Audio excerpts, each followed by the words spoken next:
So let's get that moved back without me breaking the screen too much and carry on.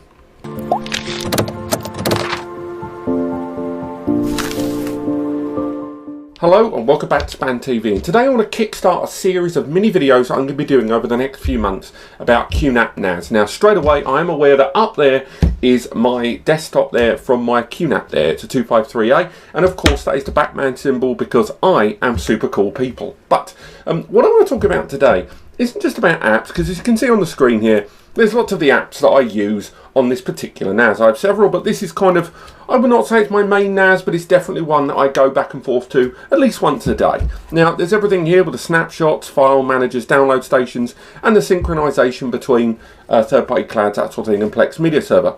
But are you unaware that there's actually an unofficial app store? Everyone who's owned a QNAP, much like the people when you first got your first iPhone or Android and you started scrolling through all the App Center, you went in, like here in the App Store, all completely for free, of course, and you went in and you started browsing all the apps that are available. Get rid of that pop-up.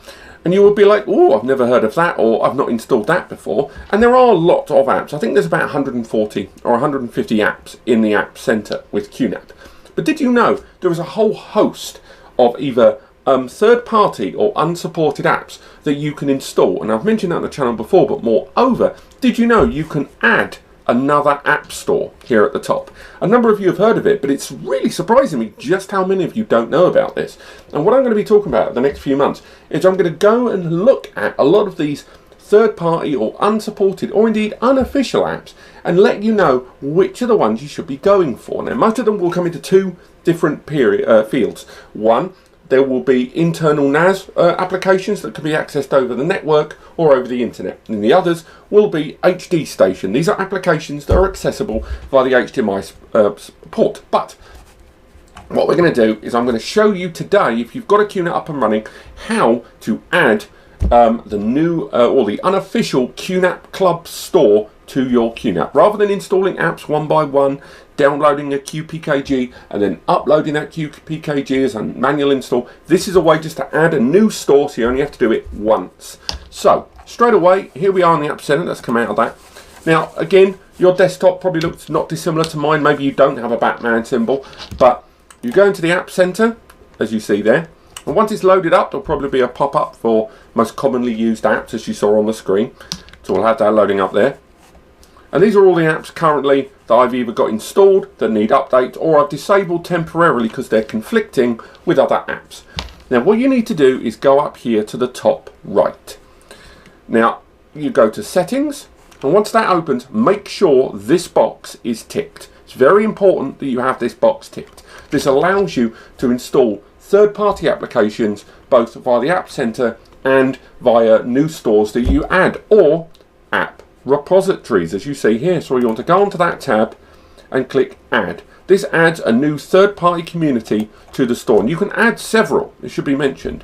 Now in here, this has got all the information really that you need, and what we're going to do is firstly you have to give where the App Center lives, and it's here, so that it should be down there in the comments for you to copy and paste, but otherwise it's there on the screen for you in nice big letters. And again, I can zoom in for you, why not, in case you're reading this on the screen. Bit crazy, but let's give that a look. There you go, QNAP Club EU/EN/repo/XML. Next, we want to put a name on it, so we're just going to call it QNAP Club, shall we? You know, very a bit unimaginative, but why not? And then we're going to click this store and have it added. Once that's done, we click close. And here we have QNAP Club, and it really is as straightforward as that. And as I say, click on it, and in the coming weeks and indeed months I will be looking at lots of these unofficial apps. So the first thing it's going to be doing is quickly refreshing the available apps, and straight away you are going to find hundreds of new apps that you've either not heard of or are community supported.